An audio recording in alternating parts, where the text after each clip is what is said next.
To ensure a smooth and efficient meeting, I've asked certain shareholders to move for the resolutions that are tabled in the meeting this morning.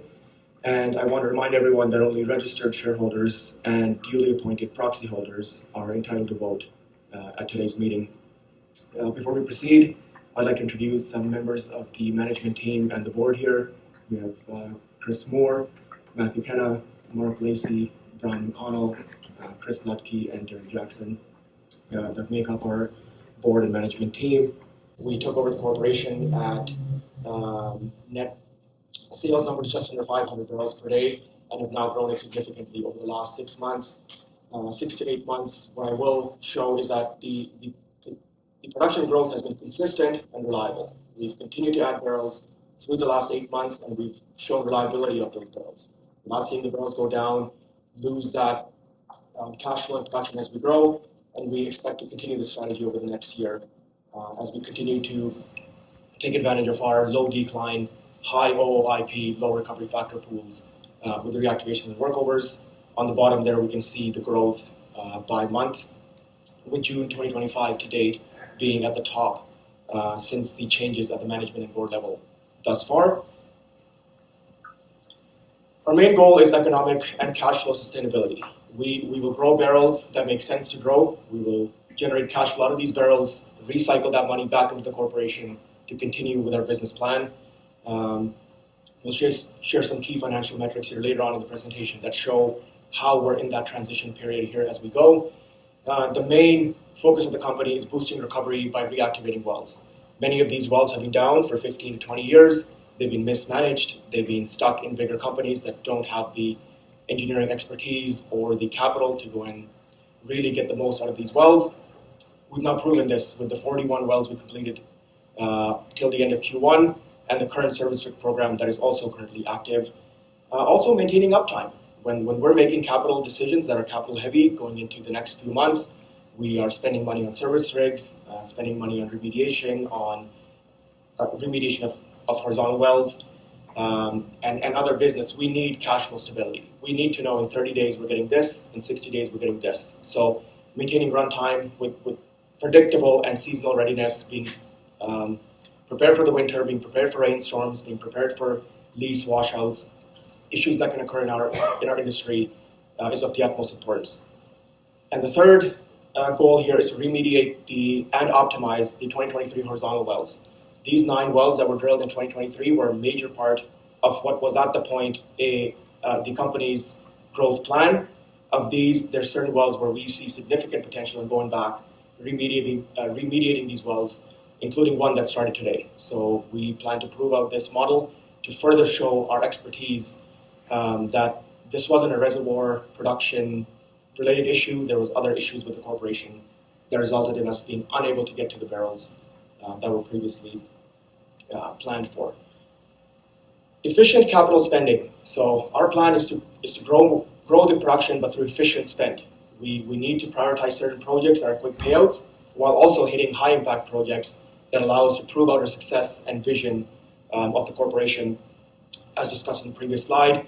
Optimizing the budget, talking about operating efficiency, making sure we're keeping the field operations aligned and they know what's going on a day-to-day level, making sure there's strong communication and collaboration within the corporation, all leads to enhancing our shareholder value through that capital efficient spend, a rigorous focus on operating efficiency and budget optimization.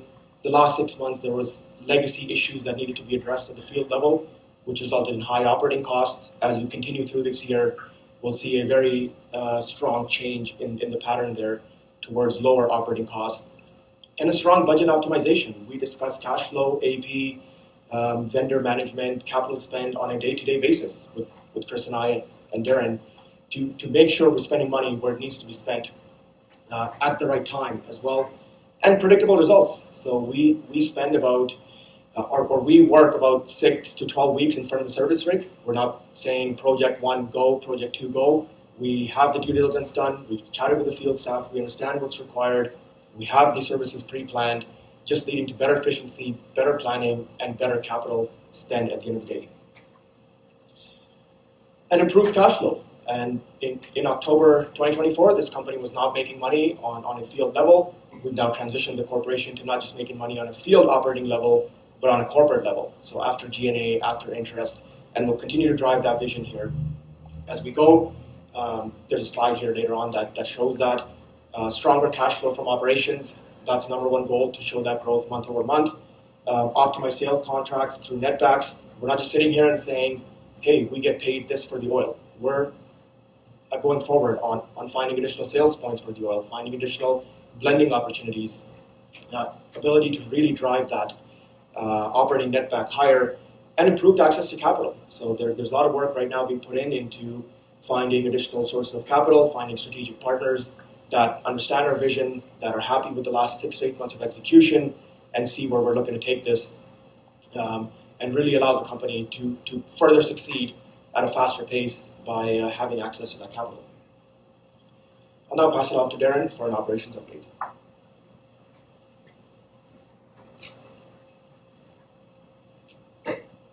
How's that? Can you guys hear me? Good morning, everyone. My name is Darren Jackson. I'm the Chief Operating Officer for Prospera, and I've been full-time since January, part-time since November through to January. So when I was asked to come on with Prospera in a full-time, it was I was asked to really focus on building long-term sustainable production. Now, you've heard the term reliability, you've heard the term uptime, you've heard the term base production. That's really what my job is focused on. I'm accountable for making sure that when we do bring on production, that it stays on and it doesn't go down. Because when it goes down, it's my neck you're going to grab. So it's my job to make sure that we do that. So as I go through the next few slides, you'll see that our main intent, myself and the team, is putting in those key principles and procedures and initiatives to make sure that when we producing 900 barrels a day or BOEs a day of production, that it stays on. And not only that, we're doing it in a safe and compliant manner, because that's what will make it long-term sustainability. Okay. So the first one is infrastructure. The one thing that was very apparent when we started in January is infrastructure is an issue with this company. So when I talk about infrastructure, I'm talking about pipelines, talking about facilities, and things like that, which have been, to be honest, very neglected. And I see that as a common theme with a lot of juniors. They get really focused on production and drilling, but they forget about the infrastructure. So a good analogy is your house. If you don't maintain your house, you're going to have issues. So it's pay me now or pay me later. So the one thing, the three basic things in order to make sure that you manage, and we call it asset integrity.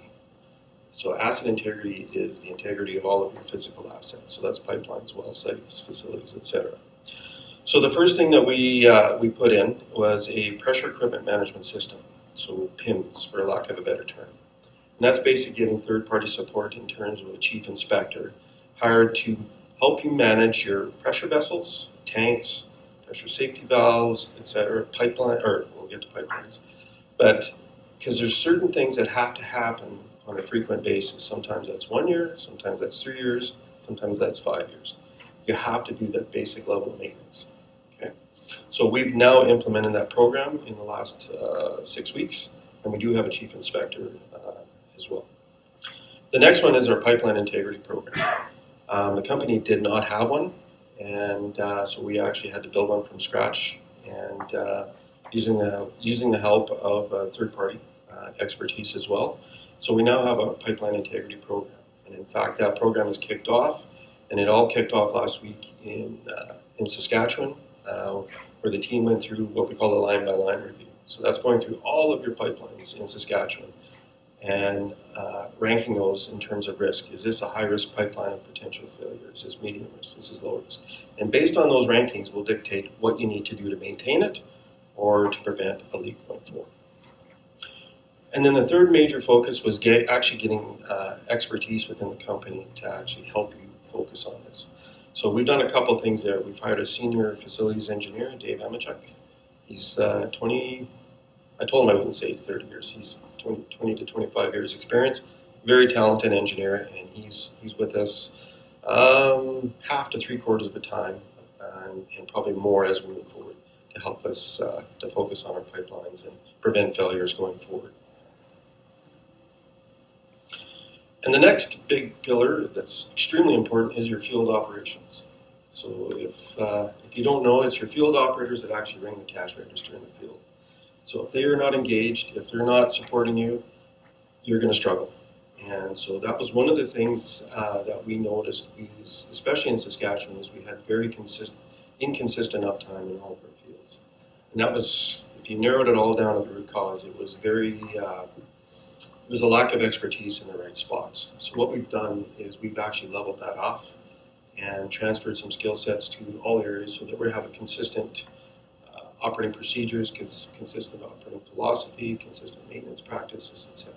That consistency will help drive your consistent uptime. The other one is tracking uptime and downtime to support daily production. So we don't know how to get better if we don't know where we're at. So we actually implemented a system where we say, okay, this month Cuthbert was 80% uptime. So that's, if it's doing everything, producing fine, perfectly, it's producing 100%. If it's only doing 80%, then where is that 20%? What is the root cause of that 20% downtime? So we now track that. And the team, the rest of the Prospera team will probably, they've heard me harp about we got to track, we got to know where we're at on a daily, on a weekly basis, because that's how we know if we're going in the right direction or not. The other thing that I've learned over the career, and I know Michael and myself have always preached, is production forecasting. It's absolutely critical, because if I can't supply Chris with a production forecast for the next 2 months, 3 months, 6 months, 12 months, then he can't generate a cash flow model, which makes it very difficult to understand where we're going to be, how can we plan, et cetera, et cetera. So we track our production by week for the rest of the year. And any changes to that forecast, we obviously, it's open to the rest of anybody in the organization, anybody in the field can see this production forecast, because everyone needs to know where we're at and where we're going. And then we have the ability to layer in capital, we have the ability to layer in planned outages due to turnarounds, et cetera. Okay. And the other biggest pillar of operations is health, safety, and environment. It's absolutely, it's not achieving success, but it also counts in how you achieve success. So if we achieve success by ramping up production, and we've heard a bunch of people along the way, we've broken all the rules, to me that is not success. Success is if you can get that ramp up in production and do it in a safe, compliant manner, follow the rules, be a good corporate citizen, et cetera, et cetera. So that was dutifully lacking in this company when we came on. So one of the first things we did is we hired a health and safety manager. He's in the back there, Darren Raymond. And Darren is a health and safety professional, over 20 years experience, and has added a tremendous amount of credibility to the rest of the team and skills. And what Darren is focused on right now is I think at the time, Darren, we had 2 or 3 different health and safety programs. So Darren has gone through the effort, is in the process of consolidating that into one program. So we got one set of policies, one set of procedures, etc. The other one is, how are we doing on safety? So unless we understand performance, so that's developing leading and lagging indicators. So lagging indicator is, okay, we've had an incident. We've had 2 incidents over X number of months, whether that's a equipment failure, whether that's a spill, whether that's somebody actually got injured. Okay. So we want to make sure that we track those lagging indicators. Leading indicators are things like near misses. We almost had an incident. We almost had this happen. And we call those near misses. And that's very important that we track those as well. And then, and further to this is, if we do have an incident, it's investigated properly to determine the root cause. Because if you don't understand what really caused it, then how do you know to fix it? So, it's not rocket science, it's pretty basic stuff. And then the other thing is providing clear messaging to the field, to all staff doing work in the field, is that we have to follow the rules, we have to do things safely. If I'm not providing that messaging, it's not reaching to the field. Therefore, they're not getting that consistent message. So I'd like to think we're doing that right now, is we're actually giving them that guidance saying, if you can't do it safely, don't do it. Moving on to the capital program. And Shubham alluded to this. Basically, as the start of November up until breakup, which was around the end of April, somewhere in there, we completed 41 workovers. We added roughly 350 BOEs a day. We came in 11% under budget, and which led to a capital efficiency of $7,600. So our benchmark is if it costs us less than $10,000 a flowing barrel, then we should really consider doing that project. And fortunately, we've got the inventory where we've got a number of those projects that will yield less than 10,000.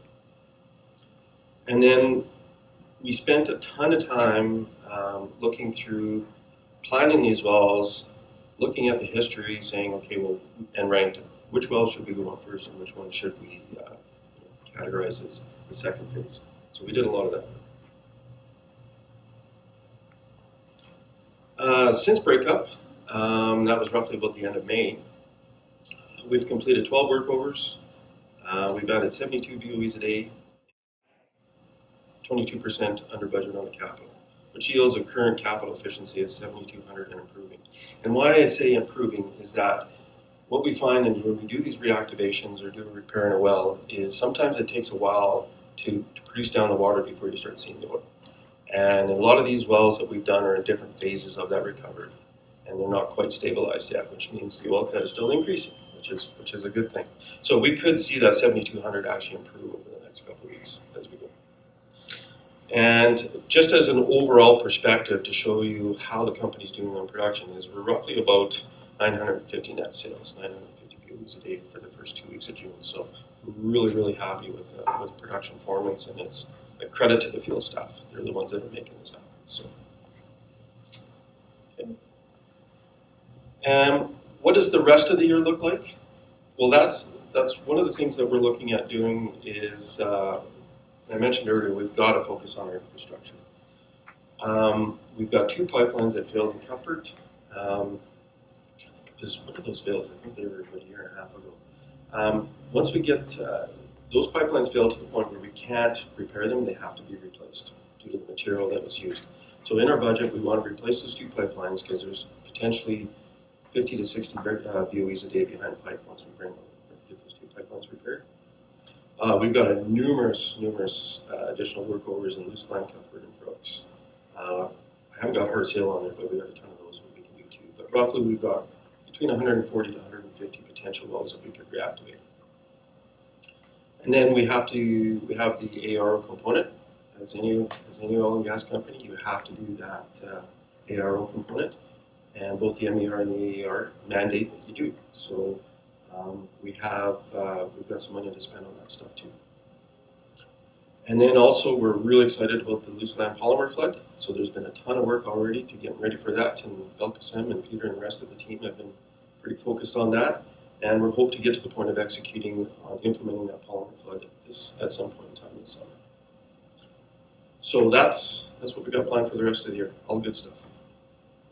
And I'll hand it over to Chris.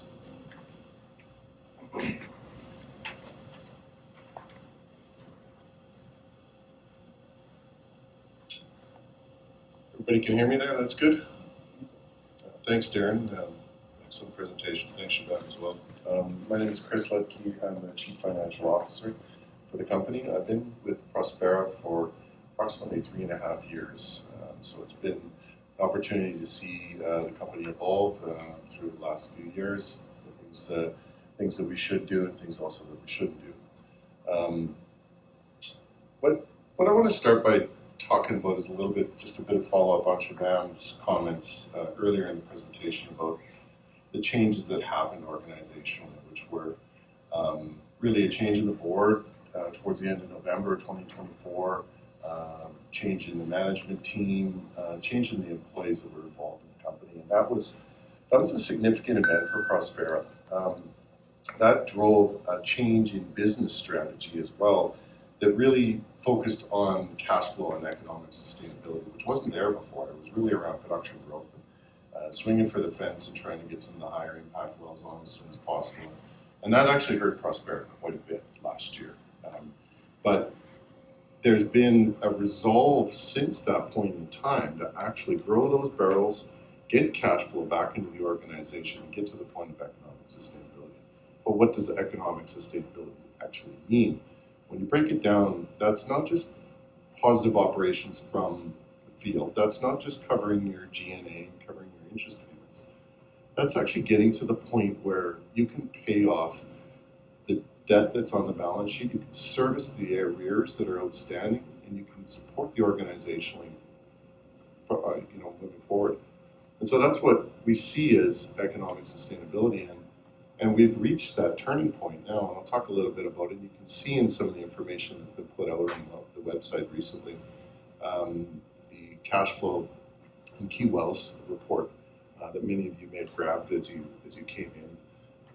But it's actually starting to show that pivot or that turning point. And that's not even reflecting some of the increase in today's oil prices. Now, taking a step back again, back to November, December, what that economic sustainability strategy drove was a change in the risk profile of the organization. It focused on wells with high probability of success, these reactivations and recompletions, with high capital certainty. So basically, we knew what we were spending and we knew what we were getting with that spend. And so that then was driving the reliability of the cash flow. And that's the most important thing from my standpoint, is being able to plan next month and the month after what we're doing with that money and having high certainty around that spend. I'll also add that there's increased investor confidence that comes with that. There's increased confidence that comes from the transparency and the monthly reporting and things like that that have been happening. And probably some of the things that you don't see in the reporting that we're doing is actually the change in the corporate culture that's taking place. The fact that people actually want to come to work right now. Personally, I get up in the morning, I look forward to coming. I look forward to the folks that I get to work with. I look forward to executing. The fact that we're supported and we're seeing this continued growth, I think, is really some of the reasons why I get up in the morning. And getting back to the slide presentation material here, the focus continues to be around strengthening the balance sheet. I talked about this actually at last year's AGM as well, making sure that we can improve the financial health of the organization. So this is a disciplined capital raise strategy designed to fund production growth, debt recap, and essentially long-term profitability. Some of the highlights here is that Prospera does currently have a convertible debt offering that's underway. We've had insider and external participation on that instrument. We're seeing additional confidence through insider buys. We've seen a significant amount of insider buys over the last few months. We've seen a lot of those reported even recently in the last few days. We're very fortunate as an organization to have continued support from our senior debt provider. This is a white knight situation where we've got a senior debt provider who's really focused on the long-term potential of the organization. In fact, there are great assets in place, and it does take time and capital to be able to grow and develop that cash flow and production. So we're very fortunate there. We've also seen significant insider investment over the past few months as well. And so, again, very fortunate to have that level of support from folks, a lot of those folks that are in this room here today.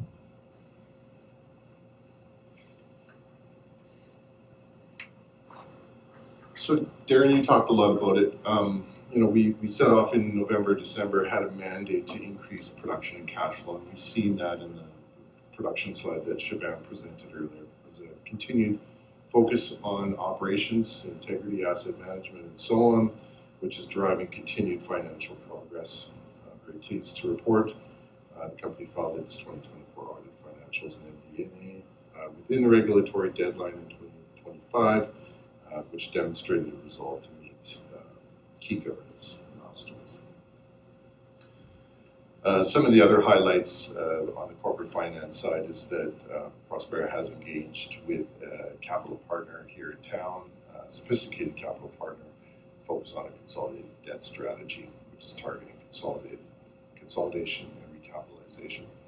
The mandate here is really to consolidate long-term debt, accounts payable, provide additional working capital for continued growth for the organization. This will provide continued growth momentum as we continue to improve or continue additional reserves bookings and production increases. Prospera reported 28 million of PDP reserves December 2024. It was 33 million at the end of Q1 2025. We expect to see upwards or close to 40 million as part of the Q2 reserve bookings as part of the forecast of the outlook. And this is really, all of these items are driving an inflection point.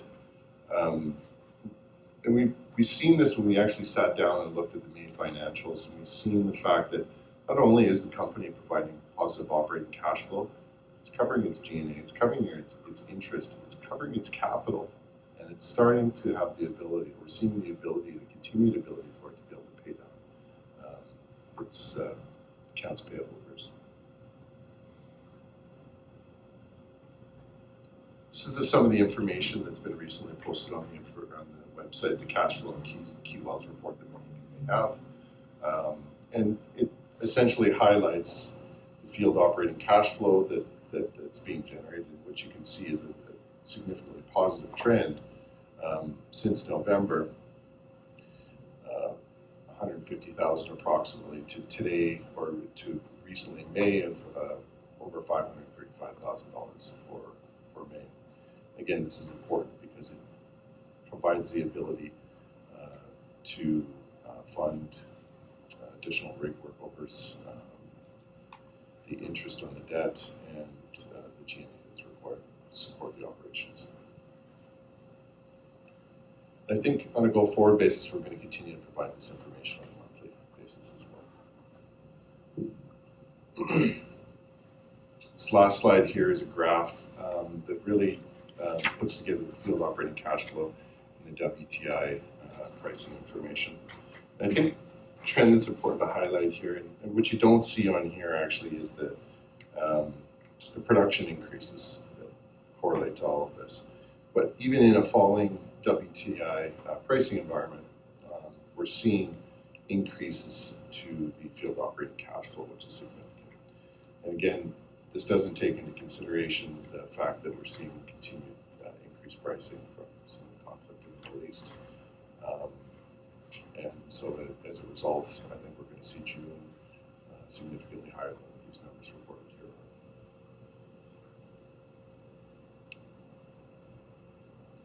I guess in closing, maybe I'll get you to talk after this too, Shubham, but want to reflect on a lot of the hard work that's been done from the operations group, from the board, from the new leadership team, Shubham, yourself, leading this organization. Want to reflect on the patience from the investors, this continued support from the senior debt provider, and the rest of the staff. It's been a privilege to work with all of you over the last few months. Looking forward to the continuation of that in the next few years. Thank you. Thanks, Chris and Darren, for that presentation. And I think that wraps up the formal part and the presentation part of today's meeting. Changes happened at October 31st, so we were up against the gun between Darren and I and the team to get things completed, but we still showed exceptional production uptime. This has to do with insulation and heat tracing on each well. It has to do with valve replacements, ensuring that when we shut something in, it's actually sealed, it's not leaking through the valve. Better road and access as well, so making sure there's not these massive potholes that were left behind over the last 3 or 4 years of the corporation. Better chemical support, and to be honest, the main thing in my mind is better vendor management. So we had vendors that were consistently overdue on their invoices. They did not want to come out for Prospera because they didn't know when they would get paid. So as that well sits there, when it goes down, it freezes up. Now your entire flow line's frozen. Now you've got downhole sand accumulation. It's just a cascading impact to what it takes to get that well back online. And same with the infrastructure. If you have an issue with your water injection pump, your knockout, your treater, your sales tank, they were left down for way longer than they should, because when it's minus 40, every service provider is busy. They got priorities, they got a list of who they go to first and who they go to second and who hasn't paid them. So between Chris and I and Darren and the rest of the team, discussing with these vendors, going to Provost, Kindersley, Macklin to go see them, building a relationship with their sales teams, with their engineers, with their finance team, and really the ability for them to come out ASAP when something does occur. I would say has been the biggest change. Any thoughts? Yeah, no, I would echo what Shubham said. I think the biggest thing is you start planning for winter in the summer. That was always been my philosophy is you start in August, and we've kind of, and it's kind of difficult because in the summer we have heating issues. So we have buildings over some of our shacks or over our wells, and we've got to open those up in the summer, otherwise they get too warm. So as we start getting late in the summer, start getting that insulation on, have those buildings flexible enough that you can actually modify them to handle the pump. So it's all about planning, and it's not big dollars. It's not millions of dollars. It's normal operating expense. Yeah, just to add to that, I think that applies to every part of the year. The winter gets more focused because we lose more barrels. But in the summertime, if you have, for example, for the next 7 to 14 days, we see a big rainstorm coming in here. So we've pre-planned for that. We've got our tanks emptied. We've got some of the roads fixed up. We've got additional inventory of parts on site. We've notified our vendors that these are the wells that need to get done before that rain starts. So it's not just a seasonal change. It's a week-to-week addressing of the weather patterns that are popping up. And I think that's important.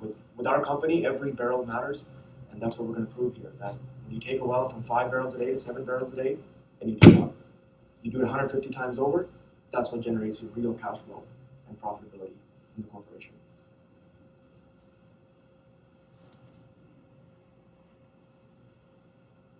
Okay, I think seeing no further questions, we'll end the presentation here and the meeting. Thank you again, everybody, for your attendance, your support, and we look forward to working with you over the next 12 months until the next meeting and from there on out. So we'll be available here for any other conversation and questions.